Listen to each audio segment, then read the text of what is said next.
नमस्कार और स्वागत है। आज हम एक बहुत ही कह सकते हैं प्रभावशाली किताब पर बात करने वाले हैं, सिमोन दी बुवॉर की द सेकंड सेक्स। ये वो किताब है जिसने सच में नारीवादी सोच को एक नई दिशा दी। 20वीं सदी की सबसे ज़रूरी किताबों में से एक है ये। हमारे पास जो स्रोत है वो सिर्फ दर्शन नहीं बल्कि समाजशास्त्र, इतिहास और यहाँ तक कि उनके अपने व्यक्तिगत अनुभवों का भी एक मिला जुला रूप है। तो आज हम समझना चाहते हैं कि बुवार स्त्री को कैसे देखती हैं, समाज में उसकी जगह क्या रही है ऐतिहासिक तौर पर, और सबसे खास बात दार्शनिक लेवल पर उसे अन्य या दूसरा क्यों और कैसे बना दिया गया। हम कोशिश करेंगे कि उनके जो मुख्य विचार हैं, तर्क है, उदाहरण है, उन्हें इस तरह रखें कि वो न सिर्फ जानकारी दें बल्कि हम सबको सोचने पर मजबूर भी करें। तो चलिए शुरू करते हैं। बुवार एक बहुत ही बुनियादी मानवीय सोच से बात शुरू करती हैं कि हम सब दुनिया को मैं यानी स्व और दूसरा यानी अन्य में बांट कर देखते हैं, है ना? लेकिन वो कहती हैं कि शुरुआत में ये बंटवारा लिंग आधारित नहीं था। बिल्कुल सही है। उनका जो विश्लेषण है वो हेगेल, सार्त्र और खासतौर पर मानव विज्ञानी क्लॉड लेवी स्ट्रॉस से काफी प्रभावित है। बुवार का तर्क ये है कि कोई भी समूह जब खुद को एक या हम की तरह परिभाषित करता है तो वो उसी वक्त अपने से अलग एक अन्य या वो को खड़ा कर देता है। इसके तो कई उदाहरण हैं हमारे आसपास भी, जैसे गांव वाले बनाम बाहर वाले, या अपने देश के लोग बनाम विदेशी, या अमीर वर्ग बनाम गरीब वर्ग।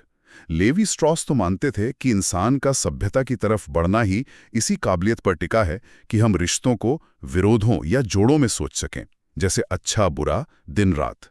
ये द्वैत, ये विरोध हमारी सामाजिक सच्चाई का कह सकते हैं आधार है। ये बात तो समझ आती है कि समूह खुद को अलग दिखाने के लिए अन्य बनाते हैं, लेकिन मेरा सवाल ये है कि हमेशा स्त्री ही क्यों ये मौलिक अन्य बन गई? ये सिर्फ एक समूह बनाम दूसरा समूह वाली बात क्यों नहीं रही? हाँ, ये अहम सवाल है।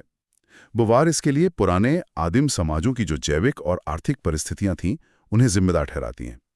उनका तर्क थोड़ा कह सकते हैं बहस का मुद्दा हो सकता है, पर वो कहती हैं कि मादा नर की तुलना में अपनी प्रजाति के जैविक चक्र, जैसे गर्भधारण है, बच्चे पैदा करना है, उससे ज्यादा बंधी हुई है। अच्छा। उसका जीवन ज्यादातर प्रजाति को बनाए रखने में ही खर्च होता है। अच्छा। जबकि पुरुष ने क्या किया? उसने औजार बनाए, शिकार किया, खेती की। उसने जीवन चलाने के काम को एक गतिविधि, एक प्रोजेक्ट बना दिया, कुछ ऐसा जिसमें वो प्रकृति पर नियंत्रण पा सके, आगे बढ़ सके। और क्योंकि इंसान सिर्फ जीता नहीं है, वो जीने के मायने भी ढूंढता है, अपने अस्तित्व पर सवाल करता है ना? हाँ बिल्कुल। तो पुरुष ने जो इस प्रोजेक्ट में लगा था, खुद को कर्ता मतलब स्वामी बना लिया। अच्छा, तो मतलब पुरुष भविष्य बनाने वाला बन गया और स्त्री सिर्फ वर्तमान को संभालने वाली। हाँ, कुछ हद तक ऐसा ही। पुरुष का प्रोजेक्ट सिर्फ समय को दोहराना नहीं था, बल्कि उस पर हावी होना, भविष्य बनाना था। और इसी प्रक्रिया में पुरुष की गतिविधियों ने ही मूल्यों को जन्म दिया, खुद अस्तित्व को ही एक मूल्य बना दिया। और उसने प्रकृति और स्त्री दोनों को अपने अधीन कर लिया। क्योंकि स्त्री जैविक रूप से पुरुष से अलग है और पुरुष ने खुद को मानक या वही मान लिया, तो स्त्री अपने आप ही अन्य की श्रेणी में आ गई। वो सबसे पहली, सबसे बुनियादी अन्य बन गई। ये तो वाकई बहुत गहरी और बुनियादी बात लग रही है। इसके बाद बुवार इतिहास में जाती हैं, है ना, ये दिखाने के लिए कि ये अन्य वाली स्थिति अलग अलग समय और समाज में कैसे दिखती रही है। उनका ऐतिहासिक विश्लेषण तो बहुत फैला हुआ है। इश्तार, साइबिले, आइसिस, इन देवियों की पूजा होती थी। लेकिन ध्यान देने वाली बात यह है कि उसे परिभाषित करने का, उसे नियंत्रित करने का अधिकार हमेशा पुरुष के पास ही रहा। और जब पितृसत्ता मजबूत हुई तो ये स्थिति और खराब हो गई। जैसे अरबों में बच्चियों को मार देने का चलन था। हाँ, सुना है। हिब्रू परंपराओं में बेटी पैदा होने पर मां को ज्यादा दिनों तक अशुद्ध माना जाता था। अगर मुआवजे या ब्लड मनी की बात करें तो औरत की कीमत कम थी। शादी के बाद उसका अधिकार पिता से पति के पास चला जाता था। और जब निजी संपत्ति का विचार आया तो कौमार्य और पतिव्रता पर बहुत ज्यादा जोर दिया जाने लगा। ये सब उसी पितृसत्ता की निशानियां थी।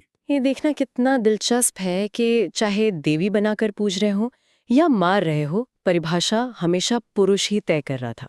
अच्छा, यूनान के बारे में क्या, जिसे हम अक्सर पश्चिमी सभ्यता का उद्गम स्थल मानते हैं, वहां क्या स्थिति थी? यूनान का मामला थोड़ा विरोधाभासी है। एक तरफ तो एस्पाशिया जैसी कुछ पढ़ी लिखी प्रभावशाली महिलाएं थीं, या प्लेटो जैसे दार्शनिक भी थे जिन्होंने महिलाओं की शिक्षा और शासन में भागीदारी तक की बात सोची थी। अच्छा। हाँ, हालांकि उस जमाने के मशहूर नाटककार एरिस्टोफेनेस ने अपने एक नाटक लाइसिस्ट्राटा में इस बात का खूब मजाक उड़ाया था।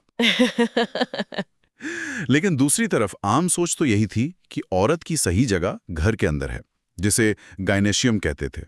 पेरिकल्स, जो एथेंस के बड़े नेता थे, उनका एक मशहूर कथन है, सबसे अच्छी औरत वो है जिसके बारे में मर्द सबसे कम बात करें। ओहो। अरस्तु जैसे बड़े दार्शनिक भी मानते थे कि स्त्री में पुरुष के मुकाबले कुछ कमी है, इसीलिए वो स्त्री है।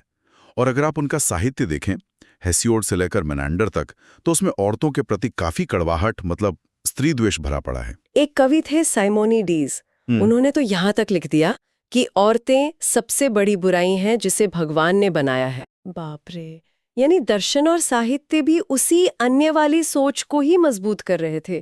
क्या बाद के दौर में जैसे पुनर्जागरण काल आया इटली में, तब कुछ बदला? पुनर्जागरण इटली में कुछ महिलाओं ने जरूर कला, साहित्य, संस्कृति में नाम कमाया, जैसे इस्सोटा नोगारोला थीं या विटोरिया कोलोना, जो माइकल एंजेलो की अच्छी दोस्त मानी जाती हैं।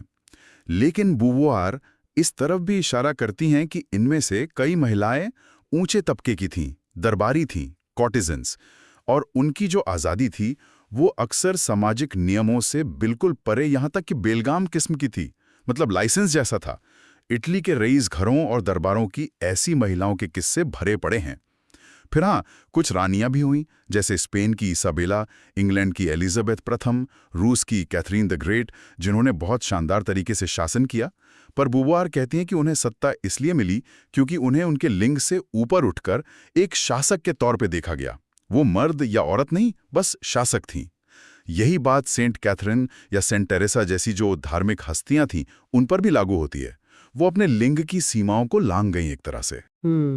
ये दिलचस्प है कि जो अपवाद थे वो भी कहीं ना कहीं नियम को ही मजबूत करते लगते हैं। अच्छा, अब अगर हम थोड़ा और आगे बढ़ें, फ्रांसीसी क्रांति की बात करें, उसे तो समानता, स्वतंत्रता, बंधुत्व का प्रतीक माना जाता है। क्या उसने महिलाओं की स्थिति में कोई खास बदलाव लाया? क्रांति के दौरान उम्मीदें तो बहुत जगी थी। ओलिम द गूस जैसी महिलाएं थीं जिन्होंने पुरुषों के नागरिक अधिकारों की घोषणा के जवाब में बाकायदा महिला और नागरिक के अधिकारों की घोषणा का ड्राफ्ट तैयार किया। वाह! लेकिन इन आवाजों को सख्ती से दबा दिया गया। ओलिम द गूस को तो बाद में गिलोटीन पर चढ़ा दिया गया। अरे! महिलाओं के जो राजनीतिक क्लब बने थे उन पर पाबंदी लगा दी गई। यहाँ तक कि उस वक्त के एक अभियोजक थे, चाउमेट, उन्होंने कहा था, प्रकृति ने औरत से कहा है औरत बनो, बच्चों की देखभाल करो, घर संभालो, मां बनने की चिंता करो, यही तुम्हारे काम है। हाँ, कुछ कानूनी सुधार जरूर हुए, जैसे विरासत में बराबरी का हक मिला, तलाक का कानून आया 1792 में। लेकिन बुआर का तर्क यह है कि जो मध्यवर्गीय महिलाएं थीं, बुर्जुआ महिलाएं, वो परिवार के सिस्टम में इतनी ज्यादा घुली मिली थी और आर्थिक रूप से पुरुषों पर इतनी निर्भर थी कि वो एक अलग समूह बनकर अपनी मांगें मजबूती से नहीं रख पाईं। यानी क्रांति भी एक तरह से पुरुषों की ही क्रांति बनकर रह गई। अच्छा, क्रांतियों की बात चली रही है, तो औद्योगिक क्रांति का क्या असर हुआ महिलाओं पर? क्या उसने आजादी के कुछ नए रास्ते खोले या फिर शोषण के नए तरीके इजाद किए? उसने दोनों ही काम किए। औद्योगिक क्रांति ने खासकर मजदूर वर्ग की महिलाओं के लिए घर से बाहर निकलकर फैक्ट्री वगैरह में काम करने के नए अवसर तो पैदा किए, लेकिन इसके साथ ही बहुत भयानक शोषण भी आया। मार्क्स ने अपनी किताब दास कैपिटल में एक फैक्ट्री मालिक का जिक्र किया है जो कहता है कि वो शादीशुदा औरतों को काम पर रखना ज्यादा पसंद करता है। क्यों? क्योंकि वो ज्यादा दब्बू होती हैं, ज्यादा विनम्र होती हैं और अपने परिवार का पेट पालने के लिए मरते दम तक हटने को तैयार रहती हैं। महिलाओं को अपनी यूनियन बनाने और अपने हकों के लिए लड़ने में भी काफी वक्त लगा। ये प्रक्रिया बहुत धीमी थी, करीब 1848 के बाद कहीं जाकर शुरू हुई। फिर भी धीरे धीरे ही सही काम करने वाली महिलाओं की संख्या बढ़ती गई। 20वीं सदी की शुरुआत तक और खासकर पहले विश्व युद्ध के बाद तो कामकाजी महिलाओं की संख्या काफी बढ़ गई थी। जैसे फ्रांस में 1906 में काम करने लायक उम्र की करीब 42% महिलाएं काम कर रही थी, लेकिन अक्सर काम बहुत कम मजदूरी पर और बहुत बुरी हालत में करना पड़ता था। तो अब आर्थिक भागीदारी तो बढ़ी, लेकिन वो समानता और सम्मान वाली बात अभी भी कोसों दूर थी। अच्छा, अब बुआर एक और बड़ी दिलचस्प चीज पर आती हैं। ये जो स्त्रीत्व का रहस्य है या फेमिनिन मिस्ट्री का मिथक, वो इसकी बहुत तीखी आलोचना करती हैं। ये है क्या असल में और वो इसे खारिज क्यों करती हैं? हाँ, ये रहस्य वाली बात। बुआर कहती हैं कि ये पुरुषों के लिए बहुत सुविधाजनक पर्दा है। ये उनकी अपनी अज्ञानता, उनके आलस्य और उनके अहंकार को छुपाने का एक बहुत आसान तरीका है। अगर कोई मर्द किसी औरत को समझ नहीं पाता, तो ये मानने के बजाय कि शायद मुझ में ही समझने की कमी है, वो बड़े आराम से कह देता, अरे औरतें तो रहस्यमयी होती हैं। हाँ, ये तो सुनने में आता है अक्सर। बिल्कुल। ये ऐसा है जैसे किसी असल इंसान से, उसकी भावनाओं, उसके विचारों से रिश्ता बनाने के बजाय आप बस दूर से किसी धुंधली सी छवि को या किसी मायाजाल को देखते रहें। इससे पुरुषों को अपने सपने, अपनी उम्मीदों, अपने डरों और अपनी मोहब्बत के खेल में अकेले ही बने रहने की छूट मिल जाती है। वो स्त्री को एक कैनवस की तरह इस्तेमाल करते हैं जिस पर वो अपनी कल्पनाएं उकेर सकें। ये सोचना भी अजीब लगता है कि कैसे रहस्यमयी का टैग लगाकर किसी को समझने की कोशिश से ही बचा जा सकता है। ये बोडुआर का वाकई बहुत पैना अवलोकन है। हाँ बिल्कुल। वो फिर D.H. लॉरेंस जैसे लेखकों का उदाहरण देती हैं जो औरत को प्रकृति से, आदिम शक्ति से, जीवन की ऊर्जा से जोड़ते हैं। या फिर मॉन्थरलैंड जैसे लेखक हैं जो उसे एक तिरस्कार भरी नज़र से एक वस्तु की तरह देखते हैं। बुआर दिखाती हैं कि ये सब असल में पुरुषों के अपने विचार हैं, उनके प्रक्षेपण हैं। ये स्त्री की असलियत नहीं है। पुरुष अक्सर अपनी श्रेष्ठता बनाए रखने के लिए स्त्री को एक वस्तु की तरह देखता है, जिसे या तो वो समझ नहीं सकता या जिसे वो काबू में रखना चाहता है, और ये रहस्य का पर्दा उसे इसी नियंत्रण में मदद करता है। तो इस बाहरी मिथक से हटकर स्त्री का अपना अंदरूनी अनुभव कैसा होता है, खासकर जब वो बड़ी हो रही होती है, बचपन में, किशोरावस्था में? बुवार इस पर काफी विस्तार से बात करती हैं। हाँ, वो बताती हैं कि कैसे एक लड़की को बचपन से ही धीरे धीरे निष्क्रियता की ओर धकेला जाता है। जैसे उसे गुड़ियों से खेलने को प्रोत्साहित किया जाता है, शांत रहने को कहा जाता है, जबकि उसके अंदर भी लड़कों की तरह ही सक्रिय होने की, दौड़ने भागने की, दुनिया को एक्सप्लोर करने की इच्छा होती है। किशोरावस्था, टीनेज, वो तो खास तौर पर एक बहुत मुश्किल और उथल-पुथल भरा समय होता है। उसे अपनी पहचान बनानी है, अपनी आज़ादी चाहिए, जो कि एक स्वाभाविक इच्छा है, लेकिन साथ ही समाज का जबरदस्त दबाव होता है कि वो एक निष्क्रिय वस्तु बन जाए, दूसरों की नज़र का केंद्र बने। ये एक बहुत दर्दनाक कश्मकश होती है। मैं खुद को, स्व को छोड़कर वो अन्य कैसे बन जाऊं जो दुनिया मुझसे बनने को कह रही है। हाँ, ये दुविधा तो समझी जा सकती है। इस कश्मकश से निकलने के क्या रास्ते अपनाती हैं लड़कियां फिर? बुवार बताती हैं कि लड़कियां अलग अलग तरह से प्रतिक्रिया देती हैं। कुछ आत्ममुग्ध हो जाती हैं, नॉर्सिज्म जिसे कहते हैं, अपनी सुंदरता पर, अपने खास होने पर बहुत ज्यादा ध्यान देने लगती हैं। कुछ सपनों की दुनिया में खो जाती हैं, अपनी डायरी में खुद को किसी कहानी की हीरोइन बना लेती हैं। कुछ आदर्श पुरुषों की तलाश करती हैं, पर बुवार कहती हैं कि अक्सर निराशा ही हाथ लगती है, क्योंकि उन्हें विशालकाय चाहिए थे पर मिले सिर्फ पुरुष। कुछ लड़कियां विद्रोह भी करती हैं। बुवार ये भी कहती हैं कि शारीरिक रूप से कमजोर होने का जो एहसास समाज लड़कियों में भरता है, वो उन्हें और ज्यादा शर्मीला बना सकता है, अपनी सीमाओं को जल्दी स्वीकार करने वाला बना सकता है।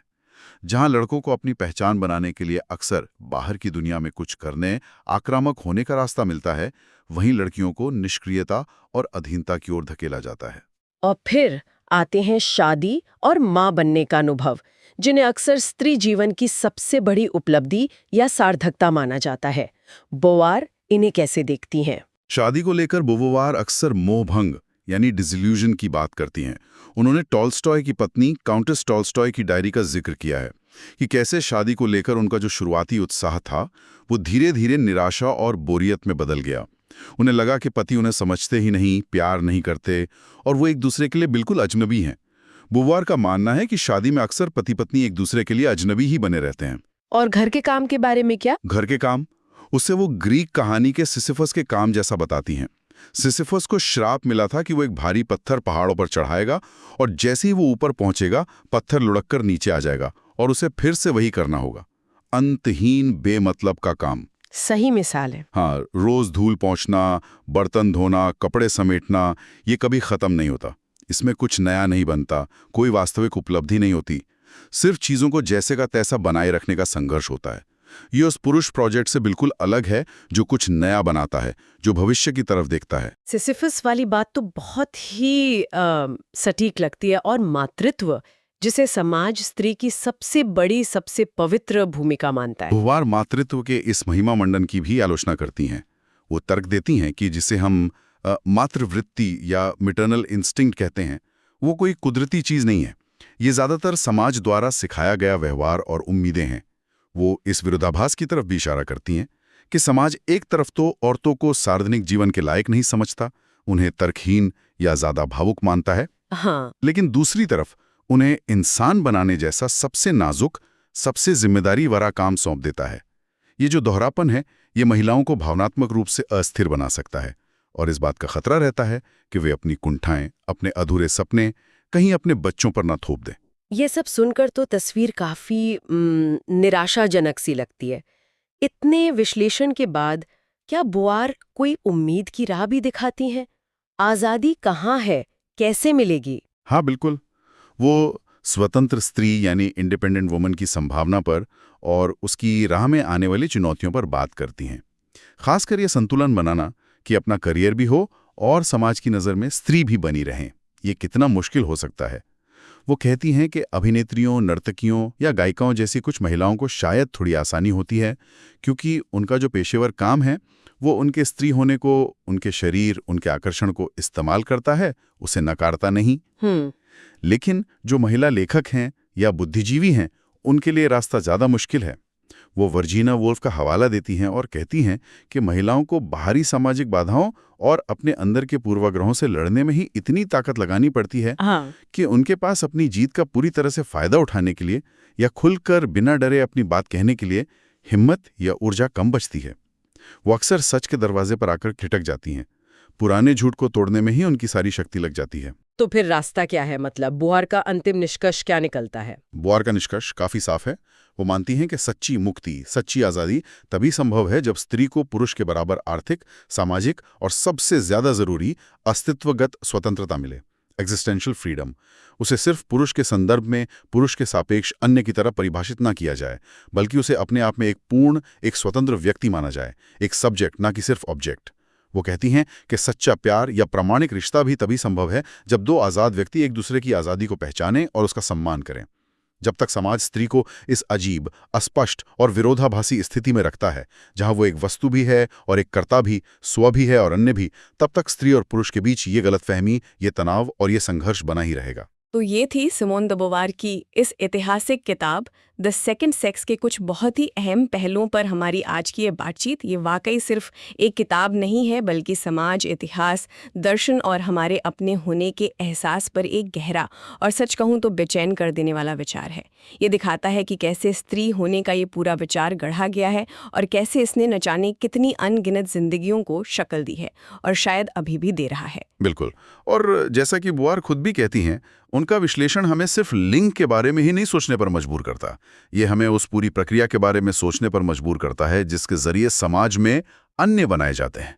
कैसे समूह खुद को बेहतर साबित करने के लिए दूसरों को कमतर आंकते हैं, उन्हें अलग करते हैं, चाहे वो नस्ल के आधार पर हो या वर्ग के आधार पर या किसी और पहचान के आधार पर। वो यहूदियों का, अश्वेतों का या उपनिवेशों के लोगों का उदाहरण भी देती हैं इसी संदर्भ में। हाँ, ये बहुत जरूरी बात है। और हमारे सुनने वालों के लिए एक आखिरी सवाल या विचार छोड़ जाते हैं। बोवार ने ये सब बातें कई दशक पहले लिखी थीं। आज की दुनिया में क्या स्त्री के लिए या किसी भी समूह के लिए ये अन्य होने की धारणा बदली है? क्या वो पुराने मिथक, वो पुरानी छवियां वाकई टूट गई हैं, या उन्होंने बस नए, ज्यादा छुपे हुए, ज्यादा बारीक रूप ले लिए हैं? ये एक ऐसा सवाल है जिस पर हम सब अपने अपने अनुभवों और अपने आसपास की दुनिया को देखकर जरूर सोच सकते हैं।